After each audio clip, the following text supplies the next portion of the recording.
name is Östensson, and I'm the founder of Crossing Borders. And Crossing Borders is a foundation that works for an equal and inclusive society where everyone can reach their full potential. I'm gonna talk about why I work with what I do. I work for that everyone can reach their full potential. I burn for gender equality and that everyone can do whatever they like. Today, we have a lot of different places where we put people and where they should be. And it's kind of hard to break out of that box and out of that norm. I come from a small village outside of Umeå. It's called Holmsund. It's up north in Sweden.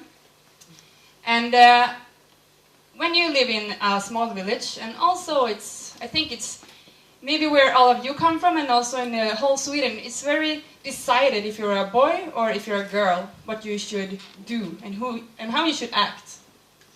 In Holmsund, girls, they should do gymnastic. That's me. And boys, they should play football. And that's me also, but with the boys. I grew up with two older brothers. One is 6 years older than me, and one is 7 years older than me. For me, I didn't know about my gender until quite late. Like, of course I knew, but I didn't think about it so much. So, I played football from when I was like 5 years old, and I had my team. And maybe this sounds like a brag, but it's true. I was one of the best in my team. And when I played in that team for 6 years, my trainer told me that I'm gonna move to a new team. And I was like, oh my God, now it comes. This is the pro team. He picked me out. But when I come to the new team, I see that all of them are beginners. No one have ever played football before. And like the last training, I tried to do a bicicleta, you know, like this in the goal. So I was like, yeah, quite good. And then the new practice with my new team, we're gonna try to just take the ball like this to each other. And I didn't understand, why did they put me in a beginner's team? I'm like one of the best in my team. And then I understood. I could see that all of the other ones in the new team was girls. And they just started a girl team. And I've been playing in the boys team for 6 years. This is the boys team. For me, I got so angry. It was like Maradona and Idastensson. For me, I had my future set. I'm gonna be a professional football player. But when I just go down to be a beginner again in a beginner's team, of course, it was nice to be like really the best person, but my dreams about getting better just disappeared. But I also did the thing that we should do. I was also a gymnastic. I won the Swedish championship and I was a good gymnastic, but for me, I felt very bad doing this. I was as tall as I am now when I was like 11, 12 years old.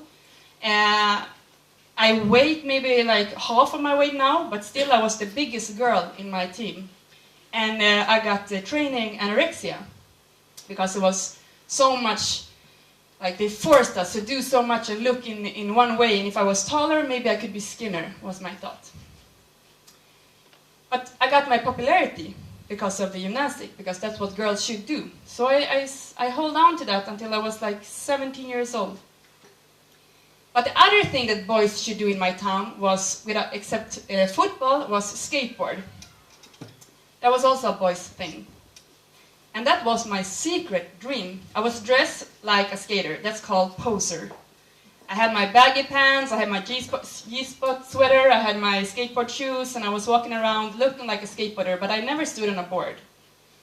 And when I was 20 years old, I moved into Umeå, like the bigger town up north.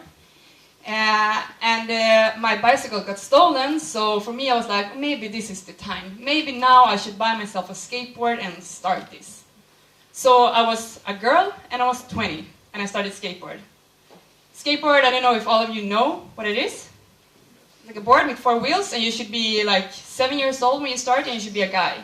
So I had everything against me, and I was like using that to go around town and go into my work. And I was working in a youth house that time, and all the kids were like laughing at me. What do you think you're doing? You're an old lady, you know? But I started, and when I came the first time to the indoor skate park, I was like, I've been training so much, I could do my first ollie, it's like a jump, and I could stand on the board and feel confident, and I walked into the skateboards to the park, and I was smiling and feeling so happy with my board, and then a guy come to me and he smiles. And I feel, yes, this is gonna go so well. And then he says, oh, hi, and whose girlfriend are you? And I felt maybe this is gonna be a lot harder than I thought. So I was skating there, and it was okay because I was this boy-girlish kind of thing. So for me, it was okay to be the girl there. But a lot of my girlfriends came to me and said, like, Ida, it's so cool, I would also like to skateboard, but I don't feel comfortable to go into that park outside of Umeå, and only guys there, and of course, when you go in, the whole park like stops. Everyone looks at you, and every time you do something, everyone is, because they want to, like, give you credit, and they think it's good that you're there, so they applaud everything you do, but it's kind of scary to get all the eyes on you when you're starting to try out a new interest. So the girls, they didn't like that. So I asked the skateboard community, can we please get like 2 hours a week for the girls? Like an entrance to the skateboard culture, like a method, not a goal. We should not separate skateboard for girls and for boys, but to get girls to dare and come here. And they told me, but Ida, there's no girls that want to skateboard. It's like, yeah, it's cool that you're here, but girls don't want that. So it should be bad for us to have 2 hours a week just for you. But I got 3 times on me, like 3 Thursdays in a row. And the third Thursday, there was over 30 girls skating with me. And that's more than in the regular times for the boys and for everyone, but only boys there. So I find out that it's nothing called that's no girls that want to. It's all about methods. It's all about thinking about, okay, how do we organize this spare time interest or business or organization? Why is it only men? Or why is it only white people? Or why is it only heterosexual? Or whatever. It's not about people don't want to come in. It's something about our organization or business that puts people outside. So I tried methods for a long time. For 8 years, I've been working for gender equality in the skateboard culture. I started also a national organization. First it was in Umeå, my town, and then I found out it's the same problem all over Sweden. So we got together, the few girls, we're like 6 girls skating in Sweden at that time. So we got together and we started this organization. And these years, now we're thousands. Like now you can see girls when you go to a skate park. Of course, we're less still, we're so much less, but it's getting so much better. And in the skateboard contest, there's girl there, and in the magazines, there's girl there. And it's happening things. When people are going to have a new skate park, they call us to get us to have the opening. It's going to be girls that have the opening. But also I've been working for so many different places. I've been working for the commune, like the municipality in Umeå. I've been working in youth houses, in different organizations, football clubs and stuff. And I saw all over it's the same problem. People want to work, to open up, to be more inclusive, but they don't know how. We know that we have goals, that we should have 50-50 boys and girls, but we don't know how. When I come to a new organization and I ask, how do we work here with gender equality? And they say, yeah, gender equality, I have something here. Wait, from 97, here is our goals, what we should do. This is the plan for equality. And then I ask, like, how do you do it? What's the methods? How do we work with marketing or cooperation or role models? They don't have anything. They just have the written the policy, what they should do. So that's why I, for 4 years ago, I started Crossing Borders. I want to work with methods, solutions, because when we talk about equality and gender equality, we often get stuck in the problems. There's no girls that want to, or we tried that, it doesn't work. But no one really gets involved and try out new methods. How can we open up? And how can we take responsibility and not blame that people don't want to? So for 4 years I've been working with that, trying out different methods. And now Crossing Borders is a national organization.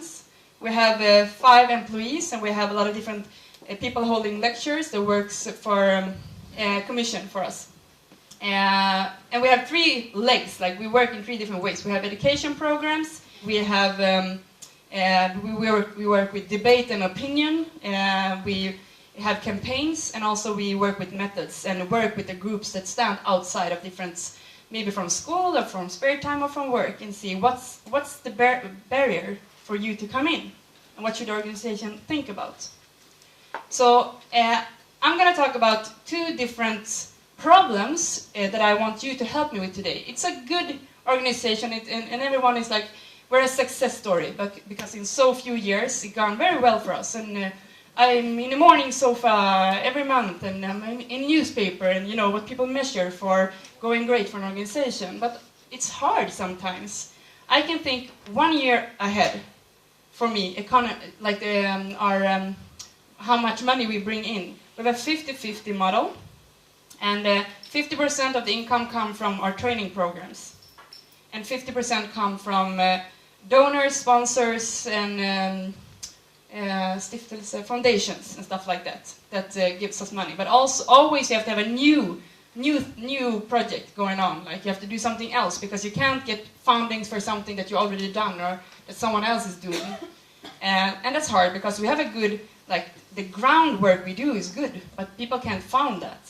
We have to think new all the time. And one thing that I'm also gonna ask about is, I've been starting for 7 months ago, I read in the newspaper about a rape. It was a girl that got raped by 3 guys with a wine bottle.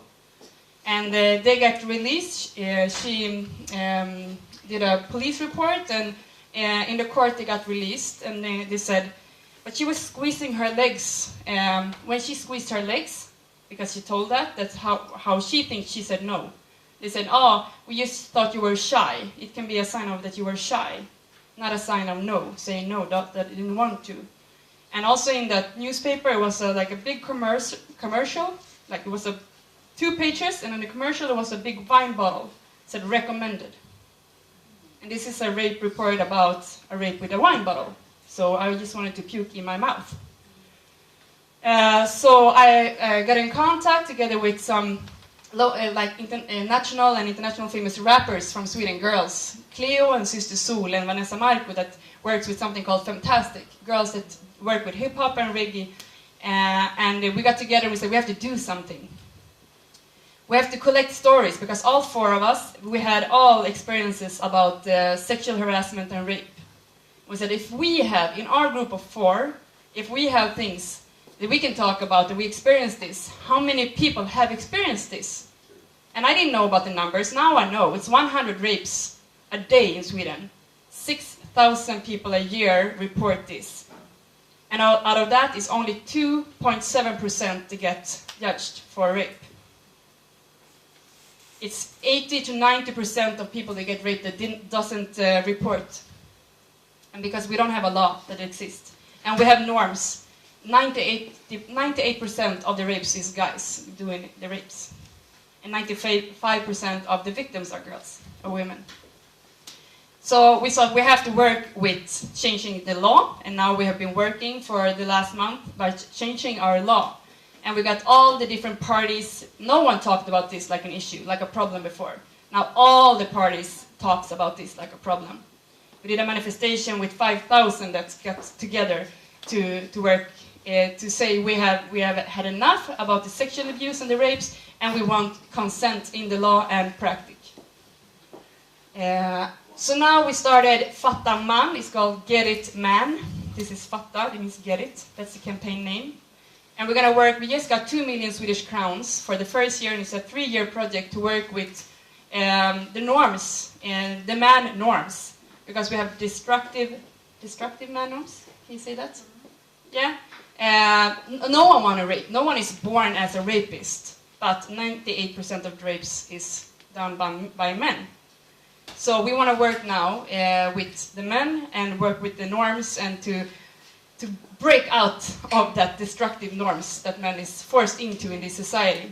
So one of the problems I want to talk with you about is how can we talk with men about sex, about consent, and about the man norms without put blame on the man.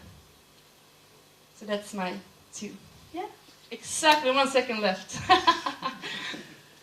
Thank you. Wow, excellent. Big applause for her. And I think wonderful. It's one of those issues that is tough to discuss, but I think some of us will be able to discuss it tonight and find the language and the words to do it, and help you find the language and the words to also bring it wider to the whole community. So that's really, really empowering. And also nice, it's not only people from Sweden here, because we got contact from a lot of different countries that want to get FATTA, get it, in other countries. This is not a problem in Sweden, this is in the whole world. So it's really nice to get all the different thinking here, like what's happening where I'm from, how do we work with this? So maybe we can find great solutions here together.